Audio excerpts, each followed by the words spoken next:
धन्यवाद.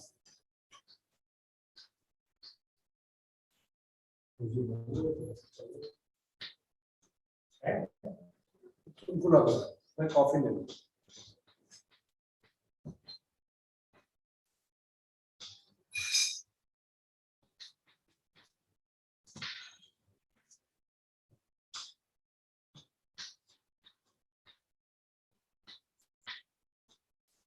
So we also online.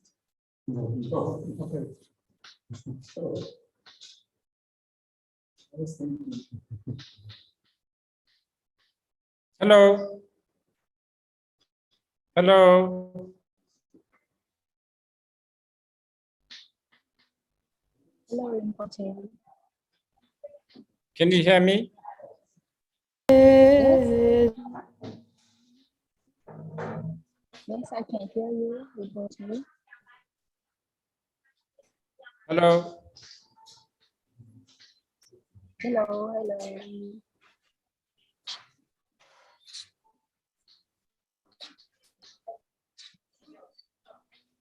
Hi.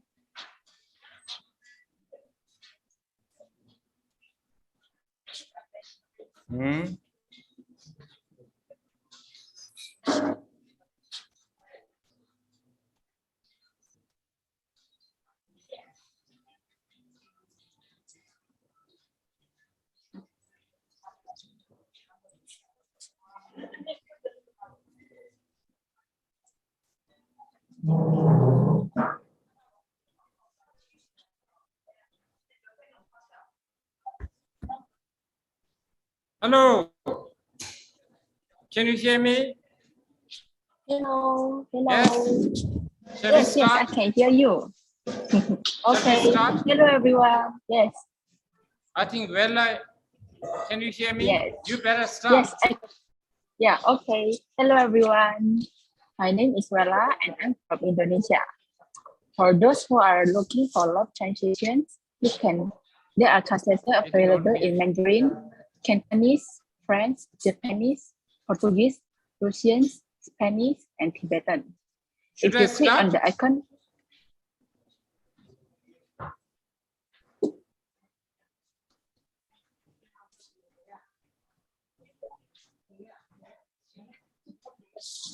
those who seek Mandarin translations, please try to join the link in the Zoom before trying to the Zoom.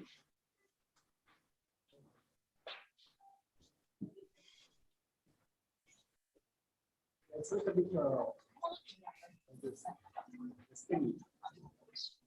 But I can't hear the, I'm okay, but she's not, isn't she the, Host. Yeah, I think our internet is good. Our internet is very good. hello?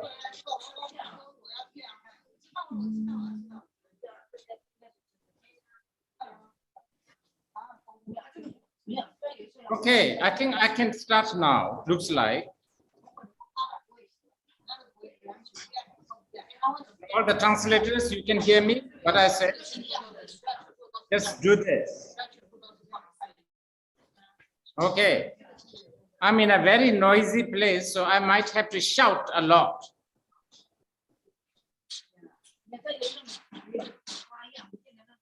These guys, they won't stop what they are doing. I've been asking them.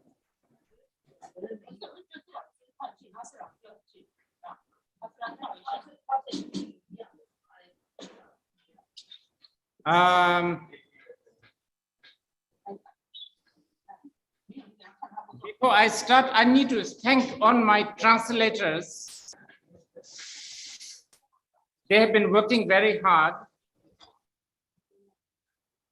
Some of them, they have to wake up at odd hours.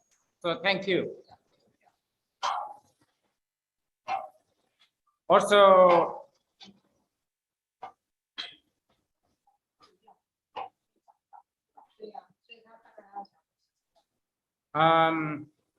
thank you for organizing this. And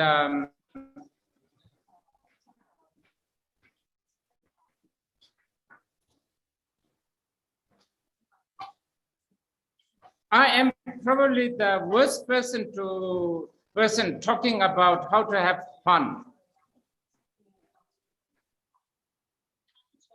Because I'm always so stressed.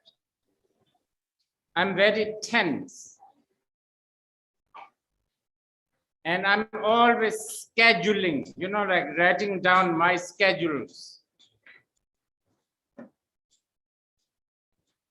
I'm writing down about what I will do next year. Even the dates are confirmed. And then daily schedules. So I don't know whether I don't think I'm the right person to talk about how to have fun.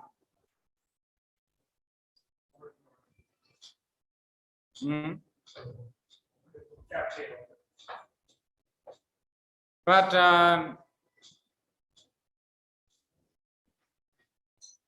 I'll try to share what I think, at least in theory.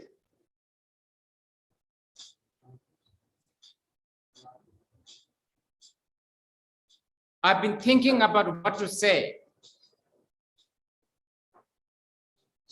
ever since this topic was chosen. I've been thinking what to say. This has been the most difficult, actually.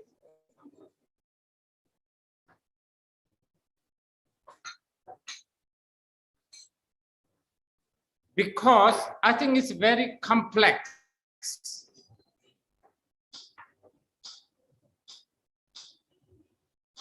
And it's very, very complicated because there's so much contradiction. Can you hear me? Am I shouting too much so that it's like damaging your eardrum? I hope not. There's so much contradiction in our life. And many times the contradiction makes our life interesting. You know that, right?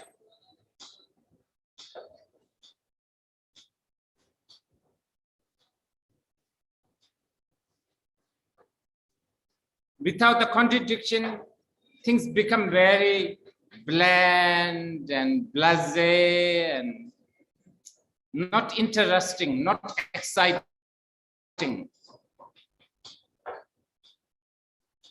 But when there's so much contradiction, and it becomes also painful.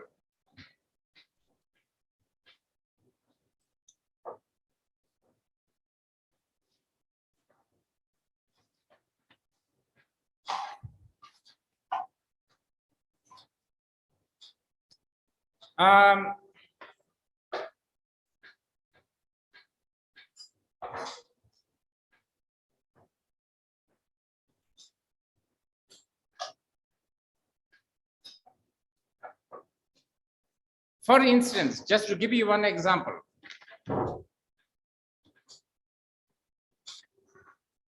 I think to be silly is important.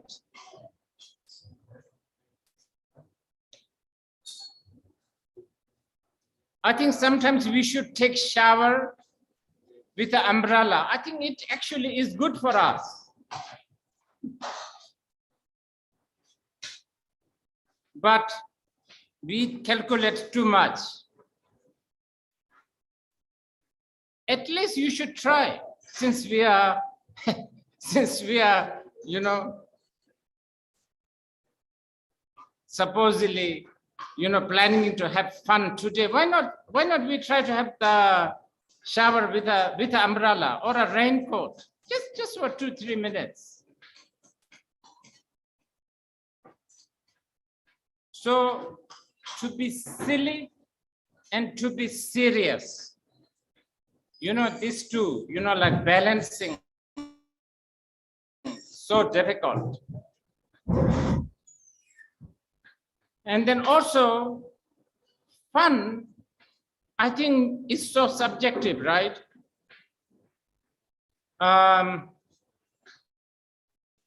For some, to be alone is a fun. To be with others, you have to hang out with a lot of people. Also, in the morning, we like to be alone. And in the afternoon, you know, because if you are alone too much, it gets so boring. So we need to hang out. And when you hang out with the people, that has its own problem, right? It's really tough. And as I said, you know, fun is very, very relative. There are people who thinks to have a simplicity, you know, a simple life is fun. I'll show you somebody here, look. And then there is some people who thinks life is more fun if they are organizing all the time, such as this person. Constantly organizing, constantly on the phone.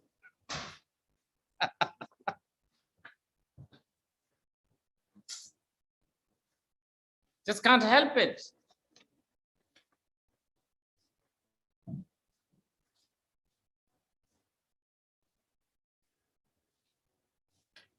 Also, I think to be spontaneous is very important. You know, to have fun, I think you need to have a considerable amount of being spontaneous. But you know, when we were born from the mother, from the day one, we learn to, we learn so hard not to be spontaneous. So we are under the spell of planning, like planning. And not just you, everybody's planning. And you can't move anything. I'm sure tonight, if some of you are planning to have some fun, see, planning to have fun. What an oxymoron. It's like, it's so tough even to have a picnic. You have to have somebody cutting the cucumber if you are having an English picnic.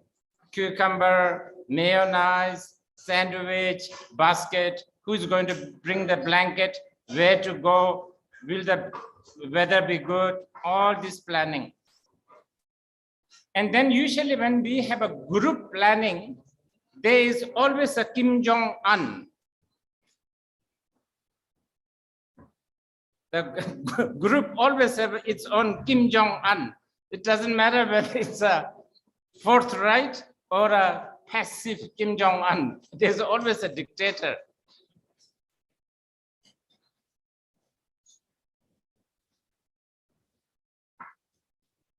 And then, to be free and carefree, of course, we like that. Of course, who doesn't? But then we need to also, think about responsibility, right?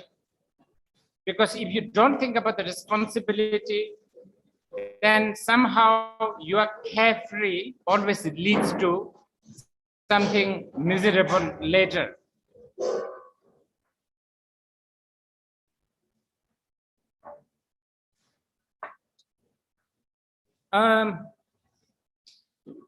All of us, we talk about do whatever we want to do.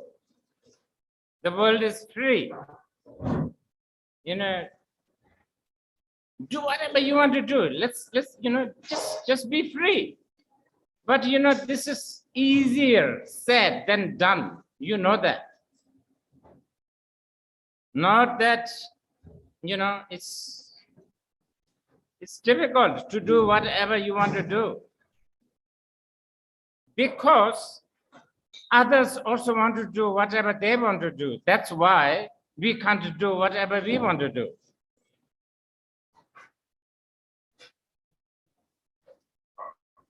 And then also, we love breaking rules.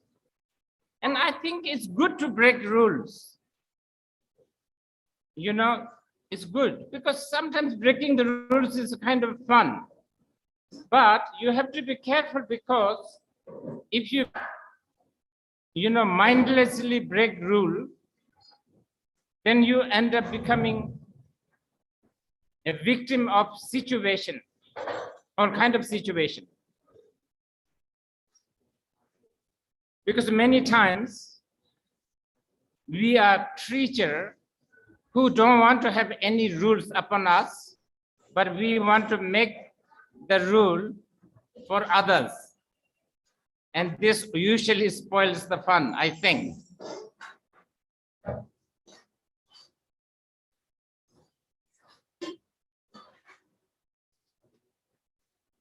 So, I will try my best to talk about how to really have fun. Well, as you know, I'm a Buddhist. So everything that comes from me has some sort of a influence with a Buddhist training or Buddhist teaching. Okay? I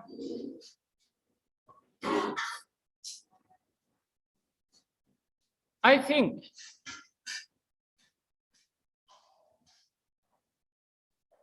fundamental or the foundation of having a fun is having a sound observation when you are having the fun. It's like playing a game. When you are playing a game, you know, it's good to remember that you are playing game. Sometimes we forget we are playing the game. And when we forget we are playing game, then we have a problem. Then fun is no more fun, right? So I think it's good in our life to have this observation, whatever you do.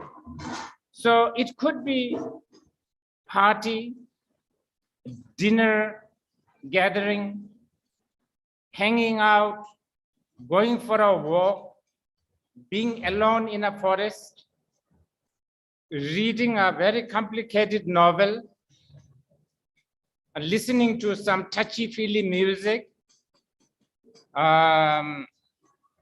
eating your most craved food, or as I said earlier, doing some silly things for your own amusement. But whenever you do that, I think it's good to remember that you are doing, observing and remembering that you are doing this for fun. You know, we said this actually, this is just for fun. Let's do this for fun. We said this, actually, we do say this, but after a while we forget that that's what we intended. So keep, I think, having this, what do you call it, observation, and trying not to take things too seriously probably is a good thing. This is why I chose a public kitchen to discuss about how to have fun instead of some traditional teaching setup. I hope it's not driving my translators too crazy. I think that's about all I can say.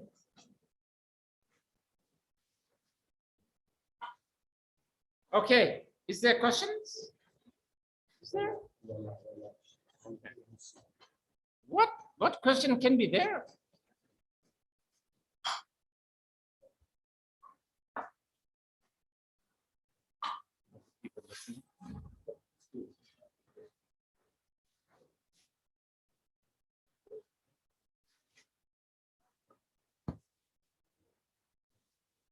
You can sit. Okay, tell me, I have to listen.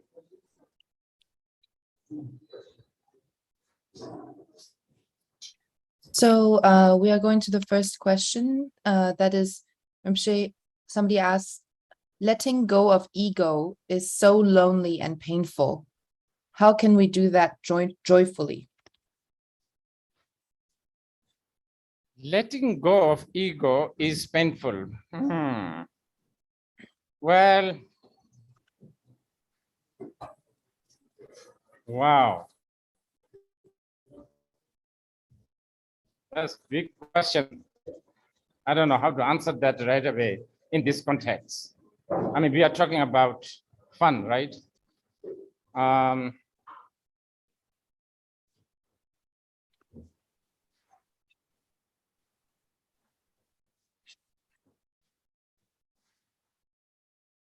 This is a big question, and this needs a lot of training.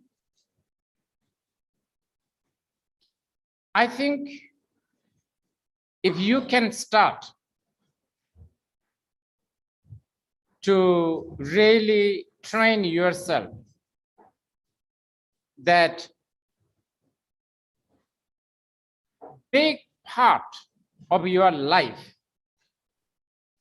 is run by your opinion, your own opinion, not just intellectually, but really emotionally, practically, this might help. Because many times we don't realize that it's just my own opinion. We always think it's it's real truth, isn't it? Okay. Okay, thank you, Rinpoche. Another question is, how to understand contradiction can make life interesting? Oh, well, if you listen to Dolly Parton, if you listen to Dolly Parton more than 50 times, I think you will realize this. It will get boring, you know? So you need something else. So yeah, this contradiction creates a lot of challenges because we like, you know, choice.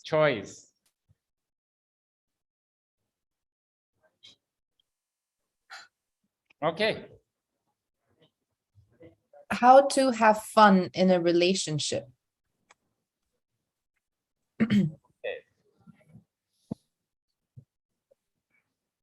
I think giving the other the space and the freedom is so important, but I don't know whether we can actually, you see, there is a contradiction here. When we talk about a relationship, a lot of people think it's actually like, lots of people think that, oh, really, you know, I need to know the whereabout of this person, what he or she does, who is she or he calling. I don't know everything. You know, many people think that you need to control that person's life, isn't it? And many times people also like that because that people think it's kind of, you know, fun and it's kind of, I don't know, for some people, maybe they think it's a kinky. You understand? You know, like, but the problem is when it gets too much, when people are constantly stepping on your toes, and when you are losing your freedom, yeah, then I think the relationship usually fall apart. I would say giving a lot of space, you know, each other, I think is a very, very important. I think that will make the relationship better. You see, it sounds ironic and it's very, what do you call it, contradictory, isn't it? I mean, relationship. The whole thing about the relationship is almost like not giving each other the space. You know, remember relationship, you need to be in the one room on, I don't know, you need to probably even share one toothbrush, all of that, you know, gelling together, you know, like the rings, the engagement rings, I don't know, one roof, one bed, I don't know. But when there's too much of that, then everybody gets suffocated. And then, yeah, it's too complicated, human beings. Okay, so there's another question. If we have too much fun and make everything a game, will it become too outrageous? I would like to say there is no such thing as too much fun. I would say there's a too much of just, you know, forgetting that you are having fun. Then there will be a problem, I think. If you forget you are having fun, then I think, yes, I think we should have, yeah, we definitely should have, you know, some, you know, basically, why should you go to all these universities? Just the whole reason why you should go and finish all these degrees is so that you can be prepared for the next toys and next fun, isn't it? So I think there is no such thing as too much fun, but yes, definitely there's a too much of forgetting that it is just a fun thing. Okay. How to balance between making others happy and making myself happy? Oh, Wow, some really big questions. I think it's a bit like, you know, in the aeroplane, when they, you know, the air hostess, when they teach us how to wear those oxygen masks, they said if you have people who are infant and, you know, people who needs help, you should wear the oxygen mask first and then, you know, help the others. So there is a little bit of that. I think it's important that we ourselves are confident. We ourselves are not a victim of our so-called kind and compassion. You know, we need to be a little bit grounded, and then I think we should also help others. So that is important. Okay, another person asks, how can we have fun with karma? With Karma. karma. Oh, that's, well, the great thing about karma is it's manipulatable. You see, I think people thinking, oh, this is my karma, I'm stuck. Now you don't know how to have fun with the karma. This is my karma, I'm going to do I'm going to do something about this. You know, karma, this is a great thing about karma. It's a manipulatable. It's actually, you can cancel it even. I mean, you can even, you know, abolish it. And there's so many techniques like that for that. So this has always been something that I've been telling people. Karma should never be understood as some sort of a karma should never be understood as a predestined, you know, rule or a law or a fact. Somebody else asks, why is it more difficult to have fun as we grow older? I want to be a granny wearing purple and smoking cigars. How to make that easier? What is it about cigar? This person would like to, you know, when they become older, when they are a granny, a grandmother, they want to be wearing purple and, you know, smoke cigars and things like that. How to make that easier? How do you achieve this in life? Well, Harper, let's do it. Begin doing it, closing the door. Ah. You know, don't let all these kids who laugh at you see first. Do it at home without anybody knowing. And then slowly, yeah, go out and show you, yeah. I think you need to gain some confidence, right? Should be okay. Okay. One last question, Rinpoche. It's somebody says in the Bardo teaching that you just gave a few days ago, you mentioned that ordinary people are fun suckers, constantly looking for interesting things.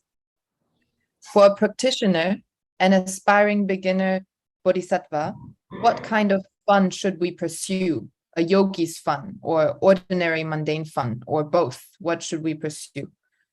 I think if you are doing what I was sort of suggesting, this observing, okay, I'm doing this.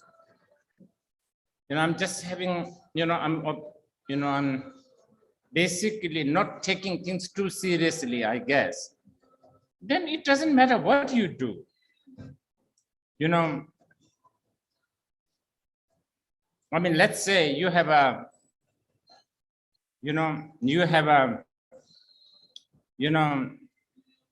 ticket for live game between Liverpool and Manchester, who was it? Real Madrid game. You actually have the real ticket. And you have been planning to do this all this pandemic year. Finally, you can do it.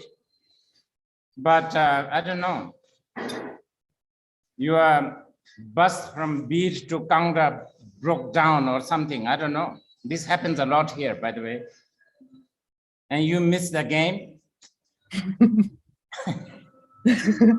can sit well, you know. This happens sort of. And I think, yeah, like that, you know what I mean? Something like this. It's tough though, especially if it is a ticket for Liverpool and Real Madrid game. My goodness, that's like, you would be, many people would be, you know, like hitting themselves for years to come. But yeah, we could, I think, train our mind like this. Okay, Rinpoche. Are you taking more questions or no? I think this is enough because I don't know really how much to say about it. Is Tuku Ngawang from the Burmese Parshara who chose this subject. And he's much, much younger than me. And he really knows how to have fun. You guys, young people, you should really bother him. This question really should be answered by the Tuku Ngawang. He really knows how to have fun, not me. So I just want to say, I mean, Tuku Ngawang and Burmese Pasha group, you guys really have been doing so much without, you know, like me or any other people, even, you know, not always, you know, being there, but you guys have really taken initiative. People in, I don't know, everywhere. I really thank you for this. As you know, we have so much challenge in our life in the world today. You know, so many people are anxious, so many people are afraid of, you know, virus. So many people are afraid of, I don't know, famine, inflation, war, geopolitical problems, you know. And in the midst of all this, you guys are constantly reminding people to notice and remind us there's something called Earth, you know, Burmese Pasha. And that's, I mean, really, this may sound very, very ordinary, but it's important that we sort of know that there's Earth, we are sitting on it. And this is really, really important. And then big part of the Earth, trees. And so many of you have planted trees, talked about trees, painted about trees, discussed about trees, sang tree songs. I thank you so much. Please keep on doing this.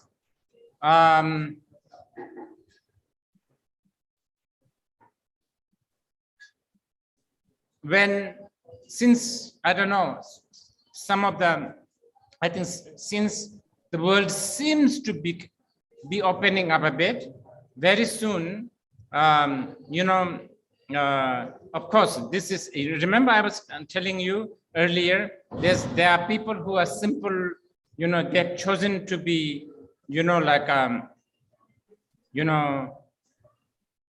Dutanga, Sannyasin, or a, you know, monk. And then there are people who are constantly on phone planning something. So, you know, there are people like Prashant who has been talking about Burmese Pasha, organizing film festival, dance party, dance festivals, music festivals, and so on and so forth. And I want to really, it will be in Bir, it will be also in Bali. It will be, hopefully it will also be in, there's a place called Ilan in Taiwan, and maybe somewhere in Thailand. So I really hope that all of you participate this, and somehow, even if you can't participate physically, at least participate with a big screen, so on and so forth. Okay. Okay, thank you so much, Rinpoche. May we have another chance to meet again. May we request for you to come back to give teaching through Bumi Special platform. And thank you so much for Siddhartha's intent for organizing this live stream and for all of the translators for translating. And yeah, as Rinpoche said, Bumi Sparsha is a organization that is paying homage to and celebrating the Shakyamuni Buddha. And our goal collectively is to plant 84,000 trees. And as of May this year, so this month, we have counted 74,853 trees planted. So we are very, very close to the goal of 84,000 trees. Hopefully you can join us to continue in this effort. And planting a tree with your family and your friends is a fun activity to do and will make the earth a little greener and a little healthier. So may we all be able to enjoy the benefits of being on this earth for years to come. So please join us in this effort and don't forget to have fun. There's a small last announcement for our Chinese friends here. 中文的观众朋友们好。明天是6·1儿童节，然后华语地区的触地小组会举行一次关于今天的开市的线上派对活动，我们会有讨论，会有演出等等，欢迎感兴趣的华语观众们来参与这次触地的 After Party。你们可以关注触地 Bumi Sparsha 的微信公众号，获得明天的云端链接，或者是进入我们这里的 Zoom 聊天室来获取。谢谢。Okay, and that is all of the announcements for today. Thank you so much. Thank you so much today.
Om Mani Padme Hum.